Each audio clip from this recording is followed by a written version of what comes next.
Les comportements à risque augmentent chaque jour.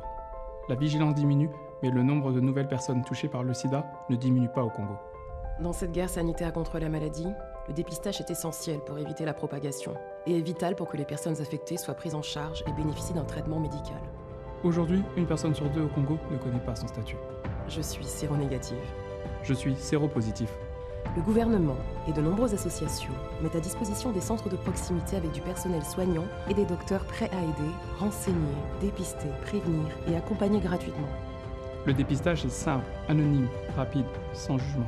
Ils vous attendent. Ils nous attendent.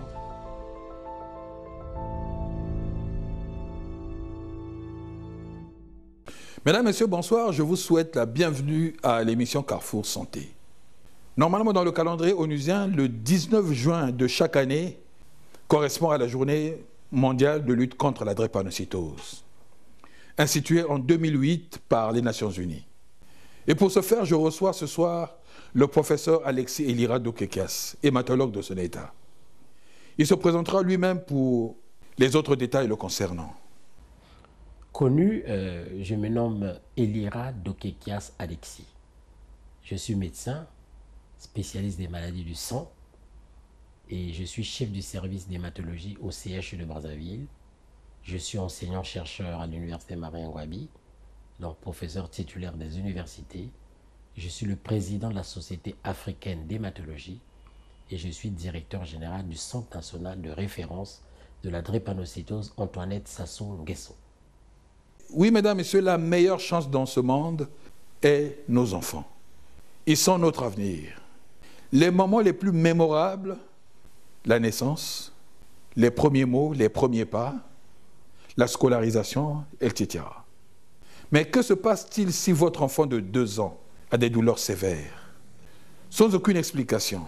On l'emmène à l'hôpital et après de nombreux tests, le médecin finalement diagnostique devant vous que votre enfant a une maladie drépanocytaire, une maladie chronique, héréditaire, rare, une maladie qui est associée à la douleur.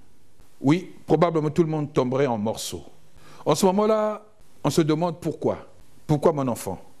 Et on imagine d'innombrables d'autres questions. Qu'est-ce que la drépanocytose? Comment arrive-t-elle dans la vie d'un enfant? Alors peut-on la traiter? Comment puis-je aider mon enfant? Vous pourriez vous sentir seul en ce moment-là, pas compris du tout, et sans défense. Un vrai moment de solitude, quoi. Alors, professeur, dans ce cas-là, vous répondez quoi à cette maman en détresse? Je pense que nous devrons, pour cette maman, lui dire la vérité, lui rassurer et lui expliquer. Parce qu'en fait, ça fait partie de la première étape du contact entre une maman qui se plaint et un corps de santé.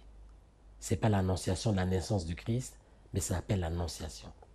Et l'annonciation d'un problème lié à une maladie chronique, il faut aller par étapes, il faut être doux, mais il faut être détaillé.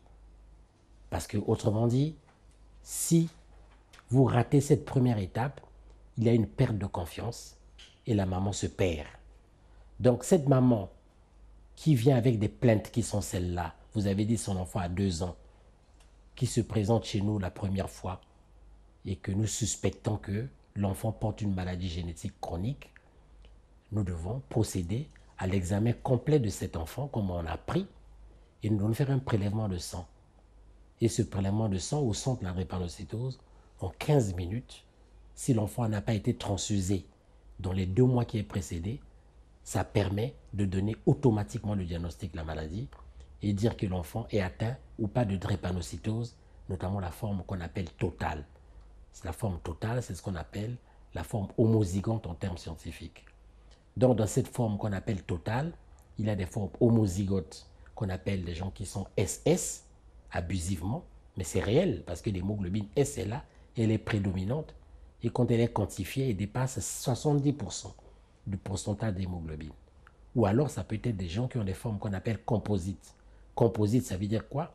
Il y a l'hémoglobine S et il peut y avoir d'autres anomalies qu'on appelle qui sont qualitatives l'hémoglobine, que l'on peut retrouver dans d'autres pays, notamment au niveau du plateau voltaïque, où il y a donc l'hémoglobinose C, qui est due à une anomalie génétique qui est similaire à l'hémoglobinose S, c'est au niveau de la même position de ce qu'on appelle des chaînes des acides aminés de l'hémoglobine, la position 6, que là-bas, l'acide glutamique, au lieu d'être remplacé par la valine comme au cours de l'hémoglobine S, elle est remplacée par la lysine. Donc, lorsqu'on fait naître un enfant qui est SC, donc il a ce qu'on appelle une anomalie composite. Donc, c'est la forme totale de la maladie. À partir de là, l'annonciation est une période importante pour rassurer, pour dire oui, c'est cette maladie génétique, c'est une maladie chronique, on vit avec et on peut participer à la vie. On est dans la prévention, professeur. Mais alors, qu'est-ce que la prévention primaire? Ok. Donc, au cours de la drépanocytose, monsieur Patrick, donc, comme tu vois, c'est bien justifié de dire que la prévention, parce que les pays à ressources limitées, c'est le problème de la prévention qui est l'axe majeur de la prise en charge d'une maladie chronique. Dans le cas de la drépanocytose, ou comme tu as d'autres, il y a 3 types de prévention. Il y a la prévention primaire. Ça signifie quoi la prévention primaire? C'est prendre des dispositions et faire tout pour que l'enfant ne sorte pas avec une forme totale de la maladie ou une forme composite de la maladie.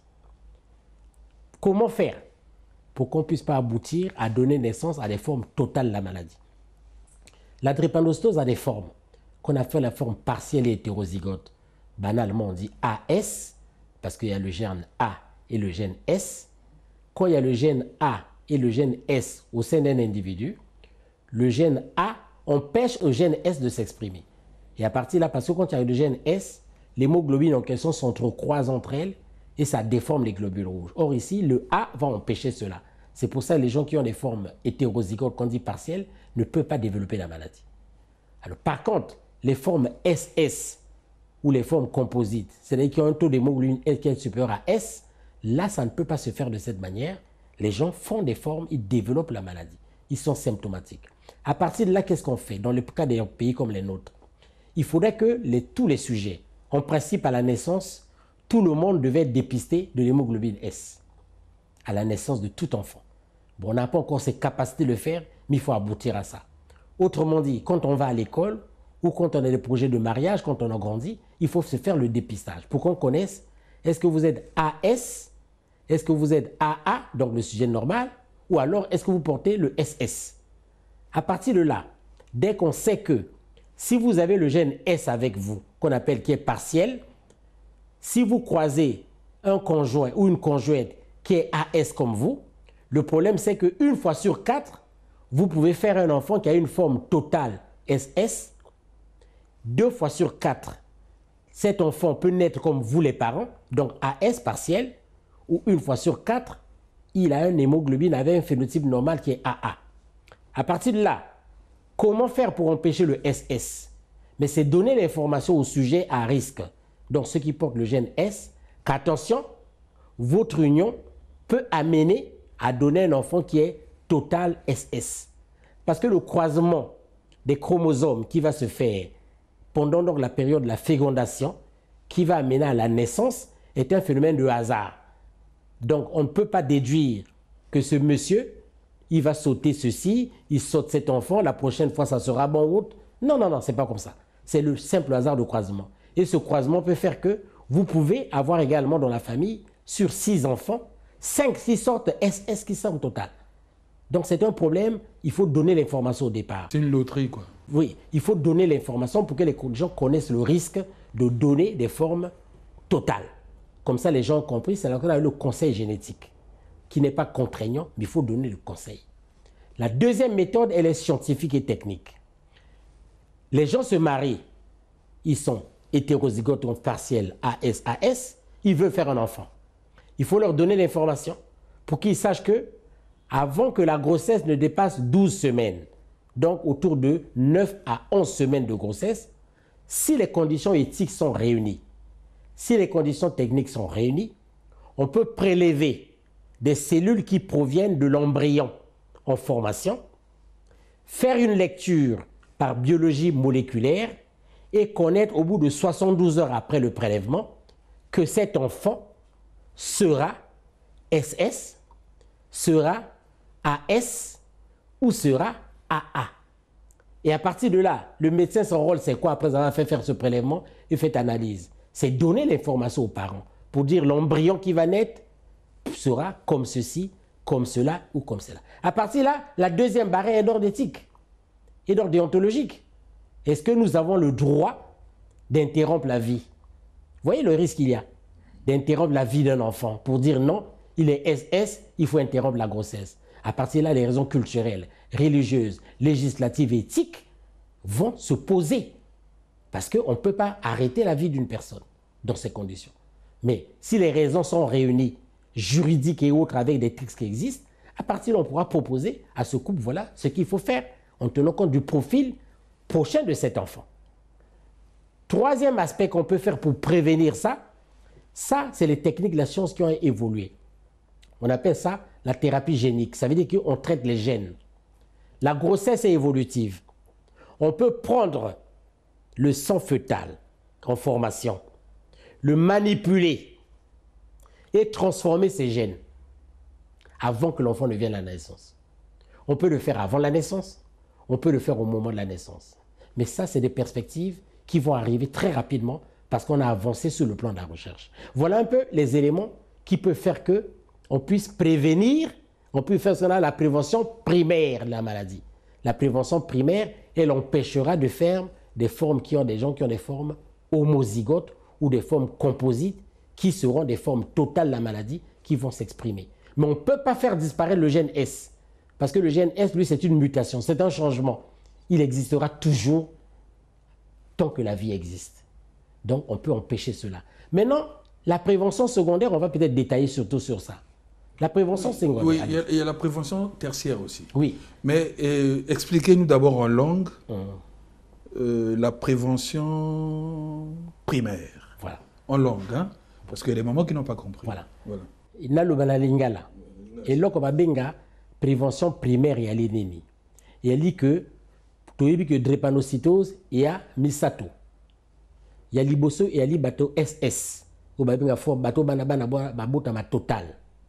Il y a mi balé ba forme composite. Et elle dit que moi na du gène mo qui a là aboye mo qui mboka le sous le col et wuti le cola Haute Volta, ba Burkina Faso, ba Mali, ba Niger, gène C.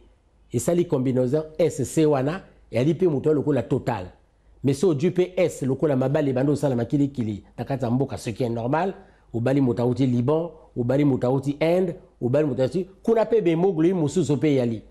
Le coup la bémoglobine D, bémoglobine O, combinaison S wana bémoglobine épaisse à bateau bana ba forme totale ya maladie.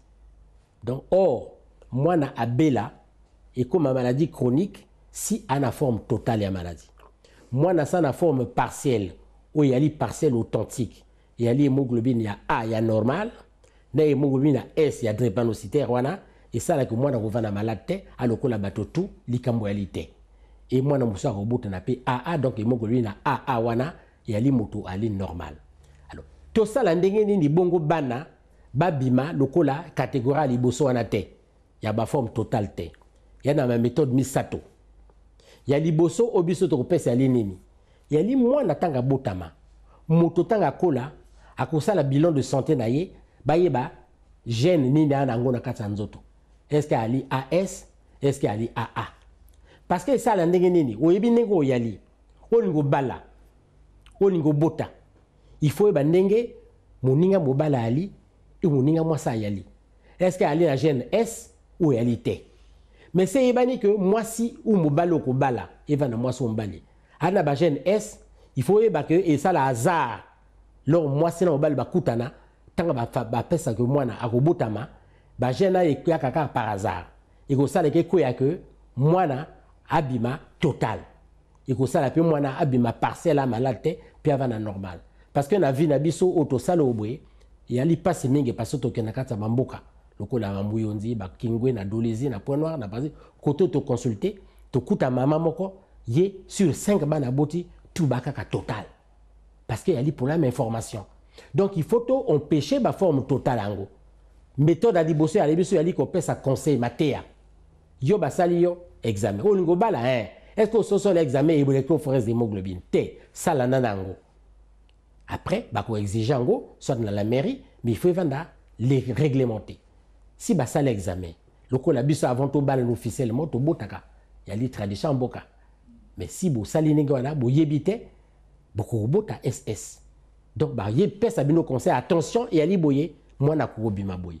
Moi na ko bima boye. On a dit conseil génétique et local ali bosso to pesa, il va de responsabilité. Bah méthode moussou c'est ali technique. Missou surtout nango, moussou nan to bongisité. Parce que bah rechercher le salama. Il y a li bosso, il y a li ko sala que moi nasi a komina moi ça a komina zemi. Zemi na leleki ba sans ami satote. Sans ami balai par exemple autour de ça. Ba ko sala prélèvement si ba texte ya mboka est autorisé ngo si couple nzimi ba sala prélèvement ya moi na ko de lobotama. Et ba sala l'examen ba ko yeba na leur wana que moi na ako vanda boyer, ako vanda boyer ou ako vanda boyer. Wana ko m'appelle décision il faut ba kamata. Il faut que Boulamata lipe akamata disposition et ça là que oui bah qu'on autorisé que si moi na ko le bimisa hémoglobine na B bah ça la boye ou bah ça la boye. On a la raison à liming bah barrière il y a les religieuses il y a les culturelles il y a les éthiques pour bah kamata décision là. Il y a misato to bongi saranani. Il faut bah kamata makila parfois il y a moi na ou à ressort faut moi na katanzoto ou bientôt moi na botam. Bah transformer bah gène à makila ngo bah zongi c'est pas ya moi na ko delobima et qu'on changer statut à moi nango bongo ça va dans la statut avant la totale bah on change en virer et comme un partiel ou alors comme un moto normal donc on a prévention il y a les besoins bien la prévention primaire. Professeur, la deuxième étape c'est la prévention tertiaire. Voilà, la prévention tertiaire c'est quoi? Ça veut dire que bon c'est un terme vous allez m'expliquer vous allez m'excuser que les carottes sont cuites c'est-à-dire l'enfant est né de drépanocytaire. Il développe des complications. OK? Comment faire que ces complications ne s'aggravent pas et ne les gênent pas dans la vie? C'est ça la prévention tertiaire. Donc la secondaire, on reviendra tout à l'heure sur les détails. Les complications que l'enfant drépanocytaire peut avoir quoi? La drépanocytose se résume par une triade. La douleur, la fièvre et la fatigue. Derrière la douleur, ce sont les os qui souffrent, c'est le ventre qui souffre, ça peut être l'AVC, ça peut être beaucoup de choses au niveau des poumons, au niveau du rein et autres. Derrière la fièvre, ce sont les infections. Parce que l'enfant drépanocytaire, il naît avec une insuffisance immunitaire qui fait que sa rate n'est pas compétitive, qui rend que ses vaisseaux sanguins ne sont pas compétitifs à résister contre le contact avec les globules blancs. À partir de là, l'enfant peut être susceptible à développer des infections répétées. La fatigue, c'est la diminution du sang, c'est l'anémie. La fatigue va aller avec la jaunisse, par exemple. Et au-delà de ça, donc quand ces complications s'expriment sur le mode aigu, c'est-à-dire c'est alarmant, c'est brutal, ou ça vient progressivement, ou ça s'exprime sur le mode chronique, ça vient lentement, on donne des complications qui peuvent atteindre le rein, qui peuvent atteindre le cœur, qui peuvent atteindre les os, qui peuvent atteindre le cerveau, qui peuvent atteindre l'œil, qui peuvent atteindre les organes génitaux. Quand ces complications-là arrivent, il faut maintenant les gérer pour que ces complications ne s'aggravent pas et que le patient, malgré ces complications, vive sa vie comme tout autre humain. Voilà, c'est un peu ça les problèmes de la gestion de la période des préventions qu'on appelle la prévention tertiaire. La troisième étape, c'est la prévention secondaire. Alors, la prévention secondaire, c'est l'axe important de la prise en charge de la drépanocytose. Je crois que pour le 19 juin de cette année, nous, on a préféré la réflexion sur la prévention secondaire. Mais je vous assure, je vais vous donner quelques exemples dramatiques. J'en cite que quelques-uns. Et que Mme Antoinette Sassou Nguesso a l'idée de demander, de solliciter l'aide du gouvernement pour que ce centre soit construit. Je vous assure, depuis 2016 et 2017 que ce centre a été mis en place, nous avons fait des grands efforts. Je dois vous dire que depuis le centre-là a été créé, nous avons enregistré malheureusement 4 décès. 4 décès sur près de 5 ans. Et ce sont des décès qui pouvaient être évités. C'est des décès d'enfants ou... Des décès d'enfants et d'adultes, un qui est décédé de Covid. Et les 3 autres enfants, ce sont des infections graves qui sont arrivées en retard, à un stade très avancé. Et je vous dis, j'ai la peine parce que je suis un hématologue donc spécialiste du sang. Vous savez, au moins seulement de 3 jours, nous avons reçu 5 enfants pour ceux qui comprennent les termes médicaux, qui sont arrivés avec un tableau d'anémie sévère, avec un taux d'hémoglobine inférieur à 1,7. Vous savez, le taux d'hémoglobine normal chez une personne normale, il doit être compris entre 11 et 15 et 16 grammes par décilitre. Alors imaginez-vous recevez un enfant qui vient à 1. Lorsque je fais ces projections en Europe dans les réunions internationales, parfois les collègues et confrères scientifiques pensent que c'est du bradage et ce n'est pas de la réalité et que c'est incompatible avec la vie. Parce que pour eux, en dessous de 2, on est mort. Mais nous avons reçu et nous avons sauvé ces enfants. Donc je suis obligé de dire, parce que face à ce drame, il faudrait que nous puissions réagir. Pourquoi les enfants doivent-ils venir à ce stade? Parce qu'il n'y a pas d'information. Deuxièmement, parce que l'information, les gens ne connaissent pas. Troisièmement, pour ceux qui sont à Brazzaville, ils ne connaissent pas que ce centre existe et administre des soins et les hôpitaux existent. Dans les hôpitaux, on a des compétences. Dans les centres de santé, on a des compétences. Alors, donc, lorsque les enfants viennent à ce stade, vous savez, si dans votre banque de sang, heureusement on en a constitué, vous n'avez pas une réserve de sang que vous gardez, ils sont morts. Alors, c'est pour dire que la prévention secondaire fait que lorsqu'on a dépisté quelqu'un avec un trait drépanocytaire total ou composite, c'est-à-dire la forme totale de la maladie, il faut s'assurer que cette forme ne puisse pas développer des complications. Il faut faire tout pour que même s'il y a des complications, elles sont bouchées dans l'œuf. Ou alors, lorsque ces complications existent, elles sont traitées tôt pour qu'elles ne traînent pas vers la phase tertiaire de prévention de la maladie. Donc, la prévention secondaire nécessite quoi à partir de là comme étape? Mais c'est tout simplement qu'il faut d'abord que l'on sache que l'enfant est drépanocytaire homozygote. Or, pour savoir que l'enfant est drépanocytaire homozygote, il faut le dépister. Il faut dépister tôt. Je vous ai dit qu'au centre Antoinette Sassou Nguesso, nous avons un appareil qu'on appelle un HPLC. On vient de publier les nouvelles statistiques sur la drépanocytose au Congo. Parce que les dernières statistiques ont été publiées en 1981 et d'autres en 1996. Ça a été fait sur des prélèvements qu'on a fait ici. On est parti techniquer à l'extérieur, à l'étranger. Mais pour une fois, nous avons fait le dépistage au niveau de tous les départements du pays et rapporté que la fréquence de la drépanocytose totale varie entre 1,7 et 2% des naissances. Et puis, quand on a fait l'étude chez les femmes en grossesse qui viennent de constatation des centres de santé et autres, pour grossesse, par hasard, mais ça reste les mêmes éléments de fréquence. Alors que les formes partielles sont constatées toujours entre 22 et 25%, c'est-à-dire un Congolais sur 4 porte le gène S à l'état hétérozygote. Alors qu'un enfant à 2 enfants sur 100 naissent avec la forme totale de la maladie. À partir de là, les parents ne connaissent pas. Donc, c'est la raison pour laquelle il y a des règles pour ce dépistage. Et ces règles pour la prévention. Donc, la prévention n'est garantie secondaire que dès lors qu'on sait que l'enfant a un gène S anormal qui est total. Mais encore une fois, nous recevons encore des enfants qui viennent après 14 ans. Et dernièrement, un patient à 27 ans, c'est à 27 ans qu'il sait qu'il est drépanocytaire total. Il a souvent des douleurs, il a souvent des fièvres, qu'il prend l'ibucab, il prend des choses, et ça passe. Malheureusement, quand il vient, c'est un stade de complication important. Et à partir de là, on arrive à le sauver. Donc le drame pour nous, la prévention secondaire, chers frères, mais ceux qui nous suivent, qui doivent comprendre la prévention secondaire, ce sont les techniques et les méthodes que nous mettons en œuvre pour empêcher que la maladie s'exprime ou s'exprime trop. Alors, nous passons maintenant au dépistage anténatal. Alors, anténatal, donc c'est avant la naissance. Ouais. Expliquez-nous, professeur. Je reviens sur le dépistage anténatal, ça fait partie des techniques de dépistage qui permettent la prévention et primaire et secondaire. Primaire, je vous l'ai dit, oui. On prélève l'enfant. Enfin, on fait des prélèvements en garantissant les conditions éthiques et diverses avant la 11e semaine de la grossesse. Entre la 9e et la 11e semaine, on peut faire ce prélèvement éco-guidé.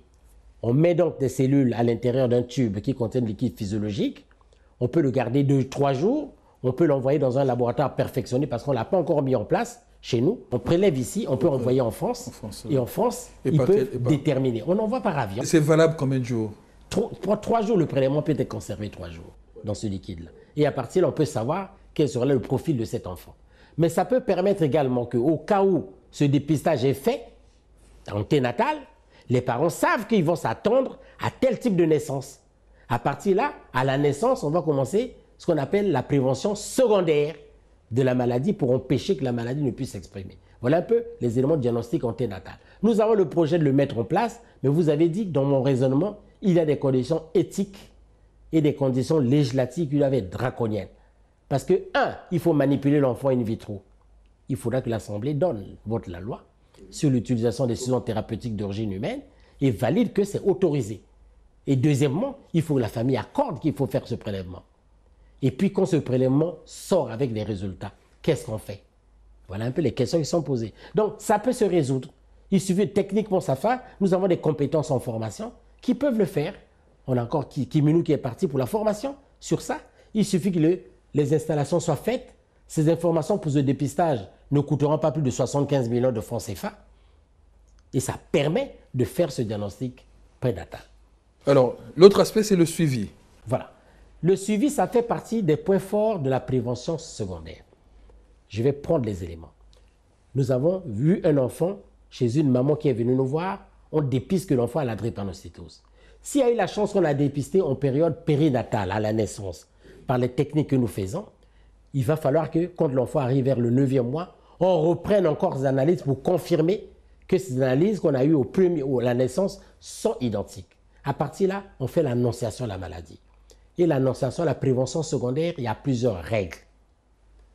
Première règle, c'est le suivi. Il faut qu'on se dise à la famille, maman, papa, l'enfant qui est né ici a une maladie génétique qu'on appelle la drépanocytose dans sa forme totale. On explique. Ce n'est pas une maladie mystique, mais c'est une maladie génétique. On explique que cette maladie est venue parce qu'il y a ceci. À partir de là, cet enfant a une hémoglobine qui peut s'enrouler autour d'elle-même. C'est un terme scientifique qu'on appelle se polymériser. Pour que cette hémoglobine se polymérise et s'enroule, il faudrait que cette hémoglobine manque d'oxygène. À partir de là, on doit agir sur les conditions pour empêcher que l'hémoglobine manque d'oxygène. Alors, il y a des conditions qu'on peut créer pour que l'hémoglobine ait de l'oxygène, que ça se passe bien pour qu'elle ne se polymérise pas. Donc, à partir de là, on prend ce qu'on appelle certains facteurs qu'on appelle les facteurs d'aggravation de la maladie drépanocytaire dans sa forme homozygote. On lutte contre ça. C'est l'éducation. Il faut dire à la maman que cet enfant, jusqu'à l'âge de 5 ans, il faudra qu'il vienne en consultation du centre de santé ou voir le médecin qui le voit au moins une fois tous les 2 mois. Obligatoirement. Et on doit sensibiliser la maman que quand vous partez à la maison, si l'enfant a tel problème de douleur, de fièvre, vous sentez l'enfant est pâle, n'est pas bien, il faut venir, ou tous, il a un rhume, il faut l'amener rapidement au centre de santé pour traiter. Parce que ces facteurs que j'ai cités, ce sont des facteurs qui peuvent avoir derrière eux des conditions qui créent le manque d'oxygène. Pour qu'on intervienne vite, pour que ça ne se perpétue pas. Comme ça, si l'enfant a eu le paludisme, on traite. S'il a eu la diarrhée, on traite. L'enfant doit être soumis à un régime de vaccination. Pourquoi la vaccination? Parce qu'il y a la vaccination du PEV qui est dans tous les centres de santé.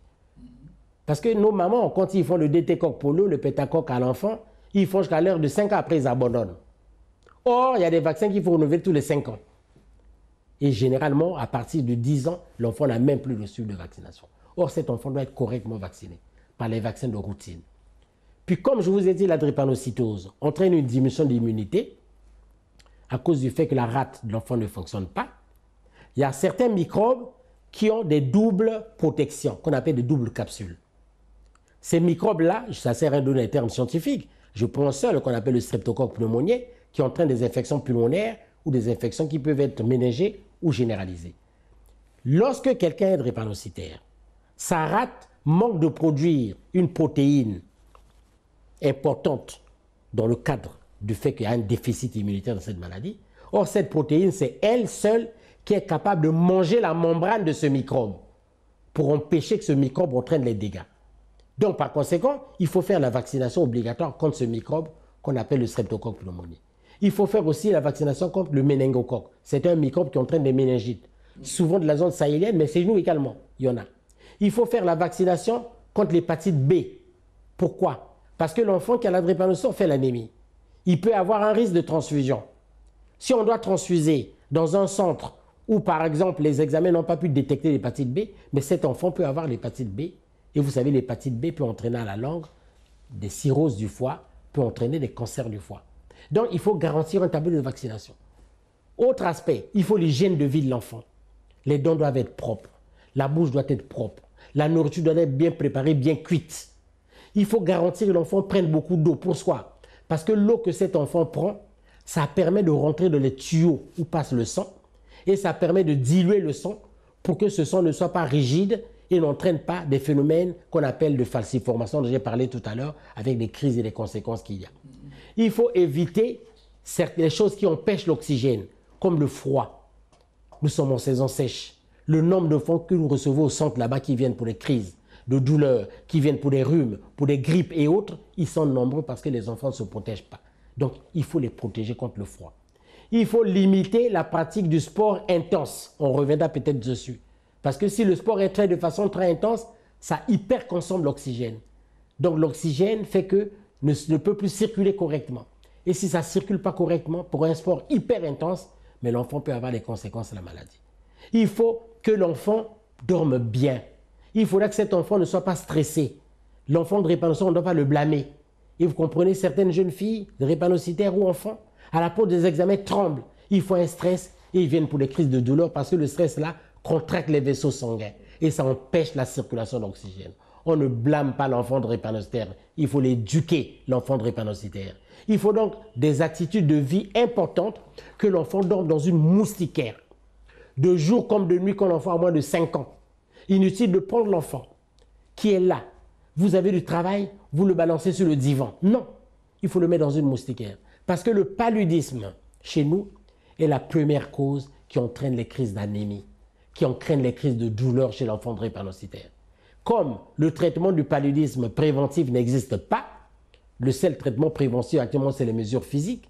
Il faut assainir son environnement, il faut mettre la moustiquaire, les médicaments ne servent à rien, sauf que les perspectives qu'on aura, quand il y aura un vaccin contre le paludisme, à partir de là, ces gens seront éligibles en premier lieu pour... Donc, il y a tout un tas de mesures qu'il faut prendre pour empêcher que ces circonstances que j'ai citées, qui sont peut-être pas complètes, peut-être j'en ai manqué certaines, ces circonstances décompensent la vie de l'enfant. Donc, si l'enfant est bien, ne fait pas d'infection, il boit assez, il est discipliné, l'hygiène est correcte, l'enfant aura moins de complications. Je n'ai pas dit qu'il n'en aura pas dessous, pas du tout. Il aura moins de complications. Et les complications, ça fait partie du charnière. Il y a d'autres méthodes de la prévention secondaire. Ça, c'est nous qui décidons de ça. C'est quoi? Il y a la greffe. Vous savez, la greffe, on en parle, on dit greffe de moelle osseuse. Ce n'est plus moelle osseuse. On greffe les cellules souches qui proviennent de la moelle osseuse du sang. Ce sont des cellules hématopoïétiques. C'est un traitement qui est coûteux, mais qui peut être mis en œuvre. Vous parlez de quelque chose qu'on ne peut pas faire au Congo pour l'instant. Mais nous sommes dans les perspectives. Okay. Donc, il faut envisager le faire. Oui, mais dans combien de temps? Parce que, le projet est sur 5 ans ou plus tard. Même si nous sommes partis en retraite, il y a une relève pour faire ce traitement. Et nous avons les capacités de le faire. La greffe, elle permet de guérir la drépanocytose. Donc si l'enfant naît avec une forme totale, quand on fait le traitement par la greffe, actuellement les techniques sont maîtrisées, on peut guérir. Voilà, donc le patient qui est drépanocytaire va maintenant hériter de l'hémoglobine d'un sujet qui est normal et qui est AS, donc il ne développe pas la maladie. Il y a d'autres méthodes de traitement qui existent, des médicaments qui sont apparus nouveaux, qui permettent aussi d'être donnés à l'enfant, donc comme l'hydroxyurée, que nous utilisons chez beaucoup d'enfants drépanocytaires, qui ont des propriétés qui font que le globule rouge ne se déforme pas. Et quand il ne se déforme pas, l'enfant ne fera pas d'anémie et l'enfant ne fera pas des crises de douleur. Donc il y a des méthodes qui existent pour empêcher, dans le cadre de cette prévention secondaire, quand j'ai dit, pour empêcher que la maladie se développe. Et c'est grâce à cela que nous avons des enfants qui grandissent bien, ceux qui sont disciplinés bien sûr, et qui deviennent des médecins, des spécialistes. Moi j'en ai pris ici, depuis que je suis rentré de 1993 après ma formation, on a des médecins spécialistes, on a des ingénieurs, on a des grands administrateurs qui sont des formes totales. Nous avons des mamans, des papas. Le plus âgé de mes malades a 79 ans. Il est drépanocytaire total. J'ai des mamans qui ont plus de 70 ans, qui sont des drépanocytaires totales, qui ont fait 5-6 enfants. Et actuellement, on a beaucoup de jeunes filles, grâce à des techniques qu'on a mis en œuvre au niveau du centre, qui peuvent procréer. Ce n'est pas à dire que nous allons pousser à la procréation, mais lorsque la fille a grandi, elle dépasse 20-25 ans, elle a le droit de vivre. Et ce droit de vivre, c'est que si elle veut procréer, nous créons les conditions éthiques, les conditions de suivi et des règles d'éducation thérapeutique qui permettent à ce que ces filles fassent la maternité avec le moins de risques possible. Donc la prévention seconde, c'est tout ce magma de mesures qui permettent aux patients qui ont des spécificités d'épanoncée totale de vivre correctement. Et cette vie passe à travers la prévention contre les facteurs qu'on appelle les facteurs d'aggravation de la maladie. Je vous en ai énuméré certains. Professeur, donc une autre étape, c'est la prévention de l'infection. La prévention de l'infection, c'est une étape essentielle. Pourquoi? Parce que chez nous, la majorité des complications que nous recevons, c'est des complications infectieuses dues à l'infection. Il y a des infections virales. Tout enfant qui fait une grippe, oh, l'enfant a eu le rhume, l'enfant tousse, n'attendez pas à aller voir le centre de santé qui vous suit votre enfant. Pourquoi? Parce que quand on tousse, quand on a un rhume, il y a ce qu'on appelle une obstruction des voies respiratoires. L'oxygène que nous héritons, il provient de l'air ambiant. Donc si le nez est bouché, l'oxygène ne rentrera pas. Et quand il ne rentre pas, ça va entraîner des conséquences de la maladie. Ne dites pas que l'enfant a une grippe seulement. Non. L'enfant a une infection. Qu'elle soit virale ou qu'elle soit bactérienne, il faut aller au centre de santé, voir son pédiatre, voir le médecin qui suit l'enfant. Et on doit traiter pour que cette maladie n'entraîne pas des complications. Deuxième volet, le paludisme, je vous ai parlé assez. Le paludisme est la première des causes de crise d'anémie aiguë chez le patient drépanocytaire. Les mesures physiques, je vous ai dit, c'est l'environnement. C'est la moustiquaire imprégnée d'insecticides. C'est la discipline du patient. Les enfants doivent regarder la télé, c'est normal. Ils sont à la maman. Mais est-ce que l'enfant drépanocytaire peut porter un short ou une culotte alors qu'il est au salon comme les autres qui peuvent être piqués facilement? Donc il faut lui protéger cet enfant. Donc de jour comme de nuit, s'il est bébé, il doit dormir, c'est la moustiquaire imprégnée. Et ne pas s'exposer. Donc c'est ça. Autre chose, il faut déparasiter l'enfant. Pourquoi? Parce que déjà l'enfant, il va lui manquer du sang. Dans la forme intercritique de la maladie, donc le patient est dépisté, il est drépanocytaire, il n'a pas de symptômes, il a un fond de petite anémie, parfois une petite jaunisse. C'est ce qu'on appelle l'état de vie d'un patient drépanocytaire normal. À partir de là, si déjà il y a déjà une petite anémie, si on ne déparasite pas, s'il y a des microbes dans l'intestin, des ascaris, des ankylostomes, ou alors si l'enfant fait, on mange des légumes crus qui n'ont pas été bien préparés, ça donne l'amibiase. Tout ça, ça va contribuer à baisser le sang. Donc, il ne faut pas encore aggraver la diminution de sang par la parasite. Autre mesure de prophylaxie, l'enfant qui est né drépanocytaire, il doit être vacciné, je vous l'ai dit. En dehors de ces vaccins, avant l'âge de 5 ans, on doit l'administrer de la pénicilline orale. Pourquoi? Parce que parfois, malgré les vaccins qui ont été faits, qui contrôlent certaines souches d'antigènes, parfois ils ne contrôlent pas tout. À partir de là, comme ces vaccins ne peuvent pas tout contrôler, on prend la précaution de mettre l'enfant sous pénicilline orale jusqu'à ce que l'enfant ait 5 ans. Parce qu'autrement dit, on crée le fameux germe dont je vous ai parlé, qu'on appelle le pneumocoque, qui est très dangereux et qui peut faire que l'enfant développe des infections sévères. Et puis, vous avez l'infection à Covid. Nous, on a perdu des patients drépanocytaires atteints dans le cas du Covid. Parce que la drépanocytose, comme le diabète, comme l'hypertension, comme la surcharge de poids, comme la maladie cardiaque rénale, ça fait partie de ce qu'on appelle des comorbidités.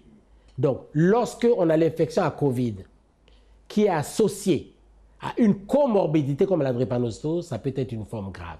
Donc, il faut protéger contre ce type d'infection et contre d'autres infections à venir.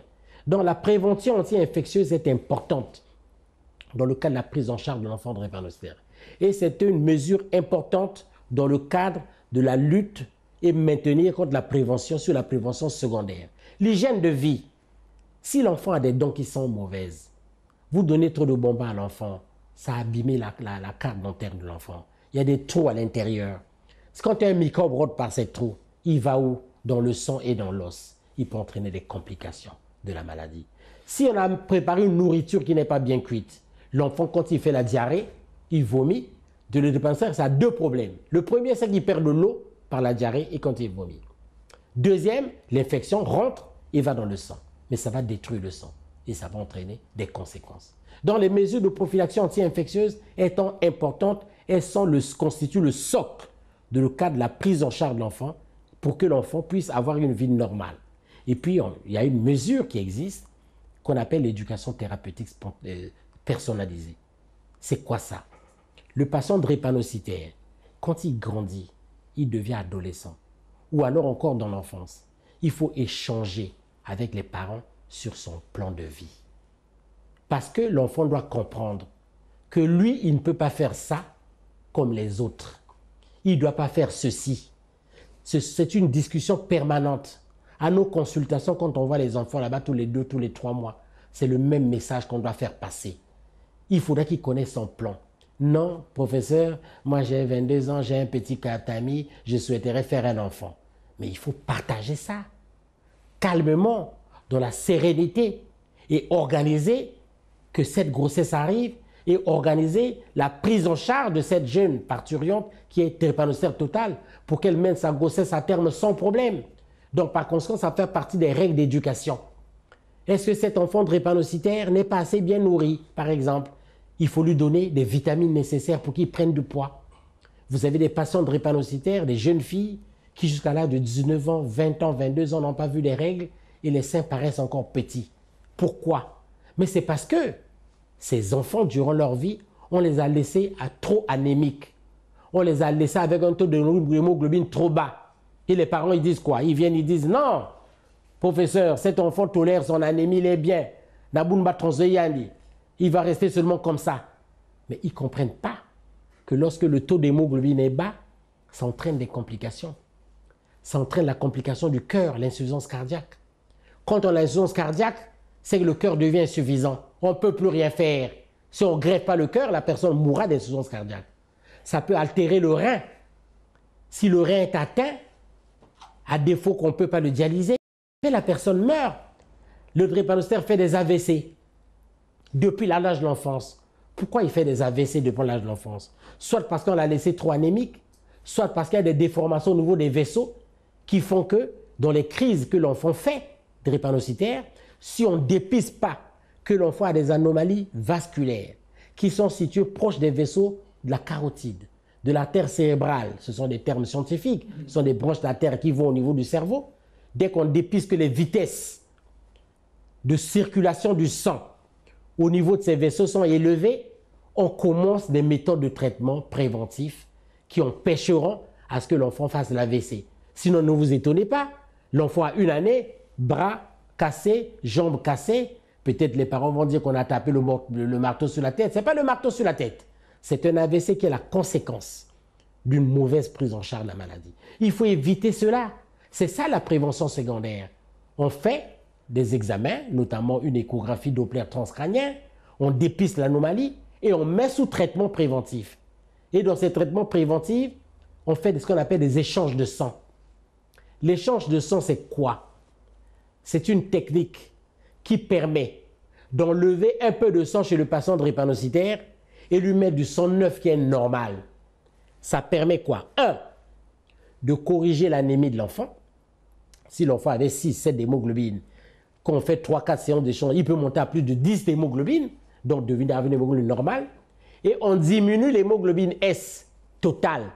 Donc on fait passer l'enfant du stade où il était total à un enfant qui devient partiel. Mais malheureusement, c'est pour une période de 3 à 4 mois. Et ça permet, 1, de faire que la femme en grossesse, par exemple, qui a le désir de procréer, quand on fait ces échanges, la dame va mener sa grossesse à terme sans complications. Et que, si c'est un enfant qui a eu un AVC, par exemple, à partir de là, pendant la période de 3 mois de consolidation, on donne d'autres médicaments pour atténuer l'extension des lésions cérébrales que l'enfant devait avoir. Donc, voyez-vous, il y a des progrès qui sont faits par là. Je peux vous en citer plusieurs techniques qui permettront de faire que la prévention secondaire se fasse. Mais la prévention secondaire se fait, par les conseils qu'il faut donner dans le cas d'éducation thérapeutique bien suivie, consolidée, personnalisée. Il faut que les médecins, les infirmiers des centres de santé deviennent les amis des enfants drépanocytaires qui deviennent adolescents et adultes. Parce qu'ils veulent se confier. Il ne faut pas les stigmatiser. Il faut les approcher, les adorer, leur donner un message positif pour que les gens soient conscients de leur maladie et fassent qu'on puisse assurer une bonne vie à ces patients drépanocytaires. Et c'est important qu'il faut faire. Il faut donc leur donner des conseils sur l'hygiène, sur les vaccinations, sur les médicaments à prendre.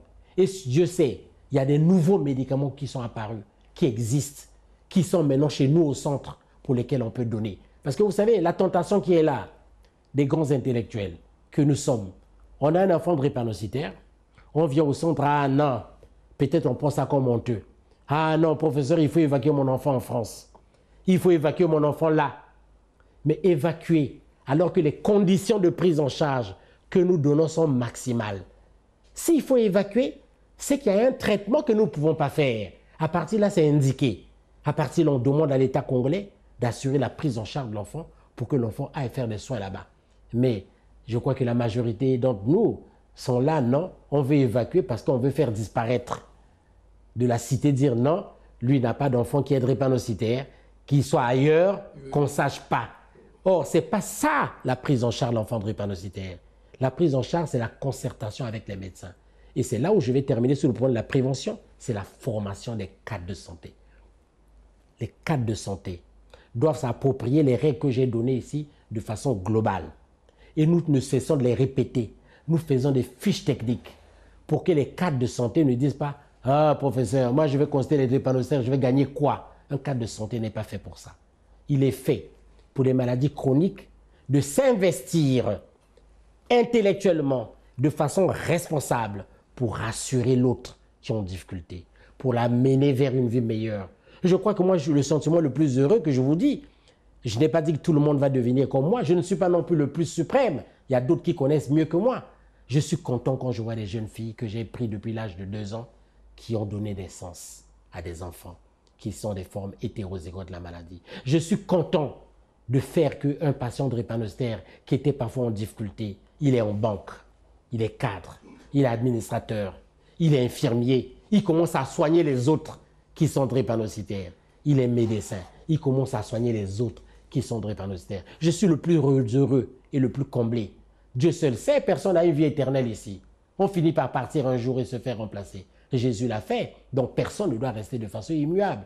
Mais au moins on aura transmis cela aux autres pour que les gens aient la capacité réelle de faire qu'on intègre les drépanocytaires, que les drépanocytaires ne sont pas à stigmatiser dans leur forme totale. Ils peuvent, lorsqu'on prend ces mesures de prévention secondaire, avoir une bonne vie et contribuer au développement du pays.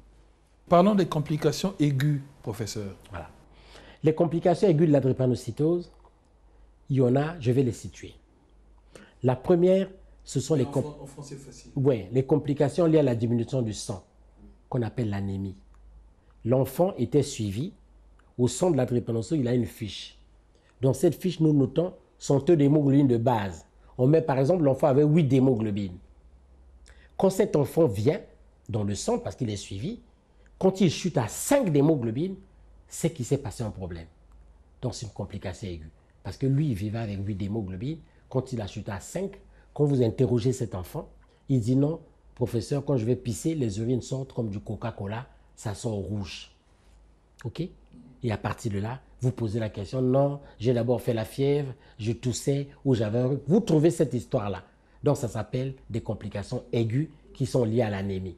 Donc cette anémie a 3 mécanismes. Le premier, c'est parce qu'il devient jaune, il détruit les globules rouges. Le deuxième, c'est parce que la rate des enfants gonfle et la rate commence à manger les globules rouges.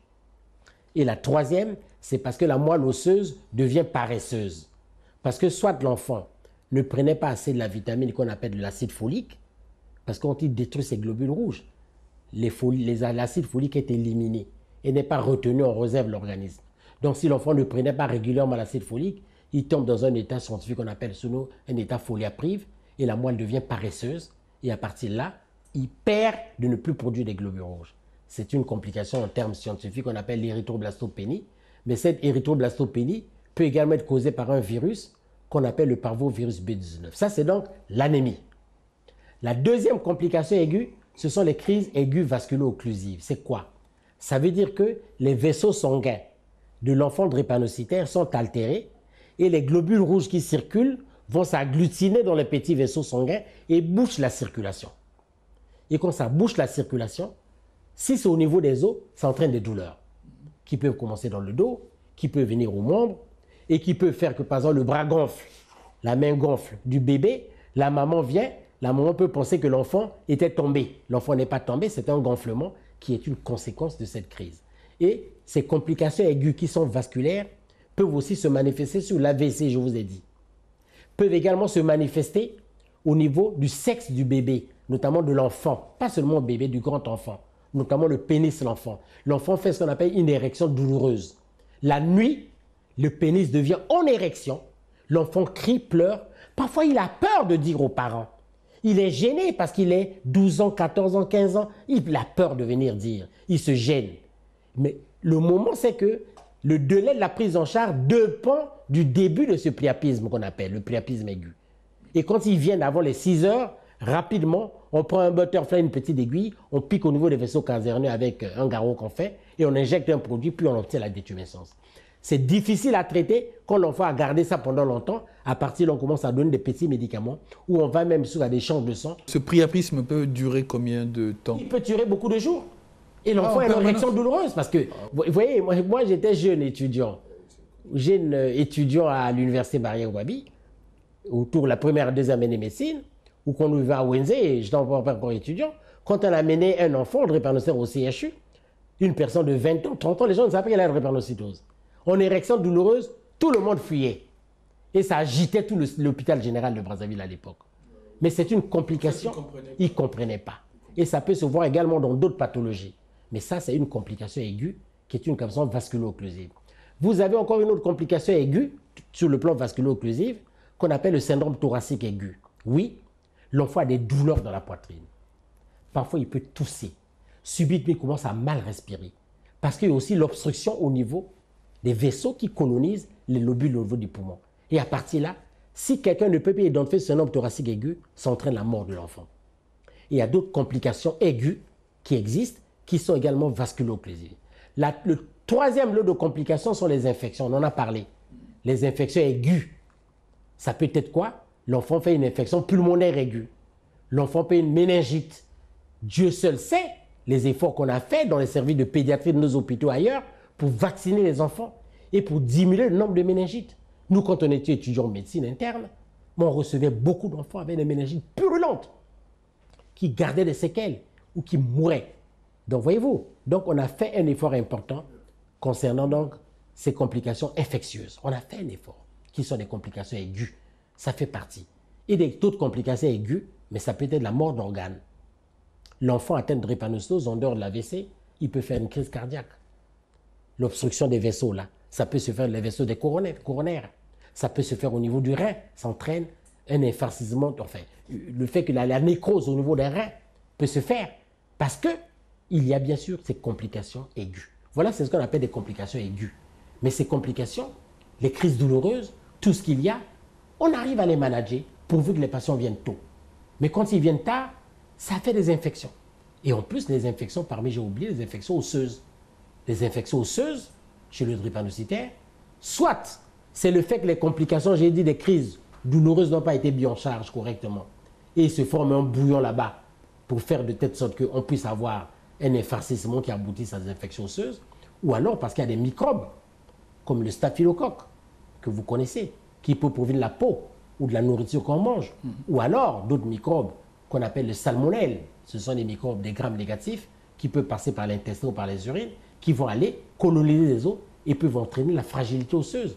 D'où vous voyez certains enfants ont des séquelles osseuses à cause de cela. Donc ça, c'est aigu. Mais quand les infections osseuses deviennent importantes, ça devient chronique. Vous comprenez? Donc par conséquent, voilà les complications aiguës. Mais le but de la prévention secondaire, c'est empêcher la survenue de ces complications aiguës. Ou alors, si elles doivent survenir malgré tout, les minimiser grâce à une prise en charge et une détection précoce.